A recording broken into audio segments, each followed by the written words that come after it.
Tu ne connais certainement pas cette lettre, mais c'est un document historique capital. Il a été signé le 24 avril 1915 et c'est le point de départ, retenu généralement par les historiens, du génocide des Arméniens. Je t'explique très rapidement. L'Empire ottoman, fin 19e, début 20e siècle, est un empire multiethnique, peuplé d'une majorité de Turcs, mais aussi de tout un tas de minorités, certaines musulmanes, d'autres chrétiennes, notamment les Arméniens. Ils ont une position qui est très précaire dans l'Empire ottoman. Déjà fin 19e siècle, ils subissent un massacre. Environ 200 000 d'entre eux sont tués entre 1894 et 1896, dans un contexte qui les voit réclamer davantage de liberté, une égalité de droit aussi avec les musulmans de l'Empire ottoman. Tout ça génère des tensions pas possibles et donc des milices locales les tuent par milliers. Mais tout ça va se politiser, se durcir à partir de 1908 parce qu'un mouvement politique nationaliste qu'on appelle le mouvement Jeune Turc prend le pouvoir dans l'Empire ottoman et veut turquifier l'Empire ottoman, c'est-à-dire en fait en exclure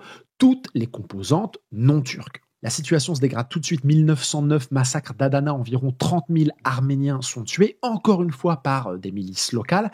Il va falloir en fait attendre la Première Guerre mondiale pour que l'élimination physique des Arméniens soit organisée politiquement. L'Empire ottoman rentre en guerre à la fin de l'année 1914, notamment contre l'Empire russe, et vont profiter de la situation particulière des Arméniens qui vivent justement à la frontière entre ces deux mondes pour les accuser d'être des traîtres à la cause ottomane et de servir les intérêts des ennemis. Dès février 1915, un plan de destruction, officiellement d'éloignement des populations arméniennes de l'ensemble ottoman est mis sur pied. Ça va commencer tout de suite avec notamment le désarmement des soldats arméniens, mais le point culminant est donc le 24 avril 1915, circulaire 3052 signée de la main du ministre de l'Intérieur ottoman Talaat Pacha qui vise à arrêter l'ensemble des intellectuels arméniens. La plupart vont être déportés, une large partie d'entre eux vont être exécutés et les historiens retiennent cet événement comme le point de départ du génocide arménien qui fera entre 1915 et 1923 près d'1,5 million de morts sur une population de départ de